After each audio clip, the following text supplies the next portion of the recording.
여러분 안녕하십니까, 진성호입니다. 문재인 정권 때 북한 눈치 보기, 북한의 선의만 믿고 국방을 제대로 챙기지 않다 보니 정말 어처구니 없는 일이 벌어졌습니다.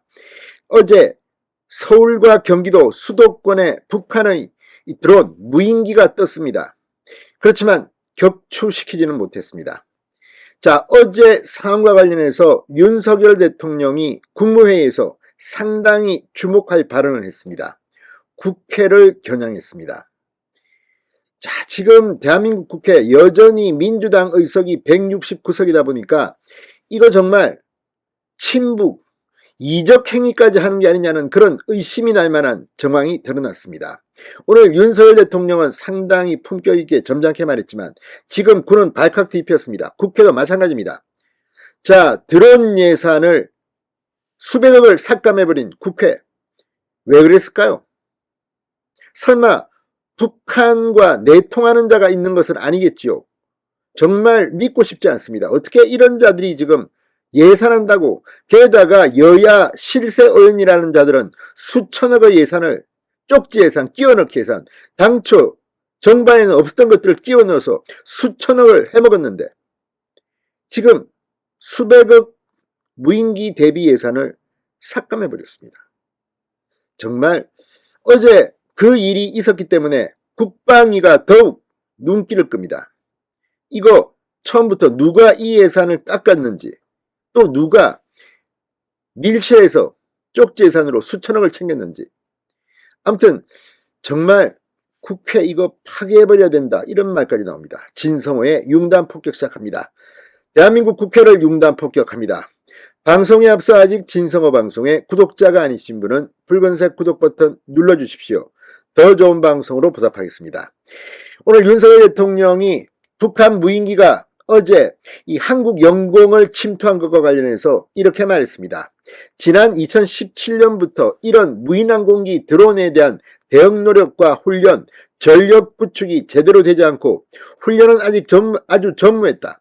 북한의 선의와 군사 합의에만 의존한 대북 정책이 얼마나 위험한 것인지 국민께서 잘 보셨을 것이다.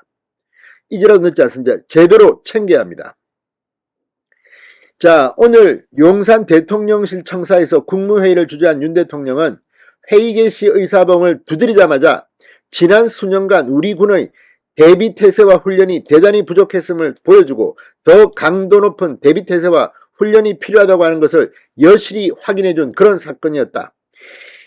자, 윤 대통령이 언급한 군사 합의는 2018년 북한과 체결한 9.19 남북 군사 합의를 일컫는 것으로 그동안 대통령실 안팎에서는 무용론이 꾸준히 제기되어 왔습니다. 이미 북한은 이거 합의 다 던져버렸습니다. 문재인 전 대통령 그런데도 이걸 정말 신주단지처럼 창피합니다. 윤 대통령은 북한의 주요 군사시설을 감시 정찰할 드론 부대 창설을 계획하고 있었다. 어제 그 사건을 계기로 드론 부대 설치를 최대한 앞당기겠다고 말했습니다. 그런데 드론 부대를 만들어야 되는데 국회는 드론 예산을 삭감합니까? 윤 대통령은 이어 안타까운 것은 군용 무인기 도발에 대한 내년도 대응 전력 예산이 국회에서 50%나 삭감됐다. 새 국회를 다시 설득해서 전력 예산을 증액해 국민이 불안해하지 않도록 예산과 전력을 확충했다고 강조했습니다. 아마 다음 국회에선 틀림없이 하리라 믿습니다. 그러지 않으면 이적 행위를 한 이 인간들은 다음에 준엄하게 심판해야 합니다. 자, 전날 상황에 대해서 대통령실 핵심 관계자는 비례성 원칙에 따라 북한에 무인기를 보내는 단호한 조치가 있었다. 북한의 영토 침범에 대해선 확전을 각오하고서까지 상황을 관리하고 있다고 말했습니다. 자, 아무튼 이걸 보면 지금 군도 문제입니다. 지금 윤 대통령이 이런 발언이 나오자 군은 뒤늦게 자성하고 어떻게 하고 때는 늦으립니다. 요즘 군이 기강이 해였다는 말들이 많이 나옵니다. 정신 차려야 합니다. 자, 이런 가운데 국회에서 이 예산, 이 쪽지 예산은 수천원 끼워넣으면서 무인기 예산 260억을 깎은 국회에 대한 비판이 본물처럼 일어나고 있습니다. 실제로 우크라이나가 무인기를 이용해서 러시아 공군기지를 공격하는 등 첨단 무기 틈새에서 값싼 무인기가 게임 체인저로 등장한 것은 어제 오늘 일이 아닙니다. 북한은 이미 오래전부터 공군 열세, 전력 열세를 만회하기 위해서 무인기 개발에 집중해왔습니다. 수출까지 하고 있다고 합니다. 자, 북한은 지금 전투기 이 기름이 없어가지고 훈련도 제대로 못합니다. 공군은 우리가 압도적으로 유리합니다. 그런데 그래서 북한은 드론 무인기를 띄우는 겁니다. 그래서 이 예산을 만들었는데 국회가 이거를 잘라버린 겁니다.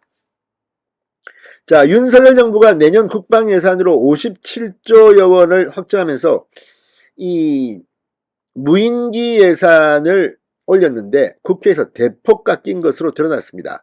지난 24일 새 예산안을 처리하면서 무인기 개발 예산 중 260억 원을 삭감했습니다. 방위사업청이 304억여 원을 투입하려던 해안정찰용 무인항공기 예산은 120억 원 삭감됐습니다. 근거리 정찰 드론 도입 예산 141억 원은 8,800만 원만 남기고 싹둑 사라졌습니다.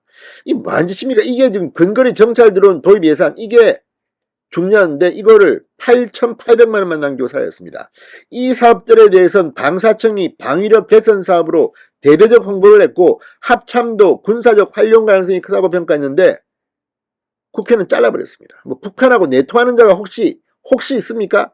있다면 찾아내야 됩니다. 이거 이적행위 아닙니까? 불용 예산이 남아있다는 식으로 해명하지만 과거 예산도 사용하지 않았다면 그것은 또 다른 문제입니다. 아무튼 이러면서도 의원들 수천억이 넘는 쪽지 예산을 실세의원들은 끼워놓고 챙겼습니다. 자, SOC 예산 중 정부안보다 증액된 것만 해도 2,833억 원에 달했다고 합니다. 지역화폐 등 파퓰리즘 예산도 수천 원씩 추가됐습니다. 이걸 보면 정말 이 자들이 도대체 자격이 있는 것들입니다. 아무튼 다음 총선에서는 대폭 물갈이해야 될 것 같습니다. 진성호의 융단 폭격이었습니다. 여러분 감사합니다.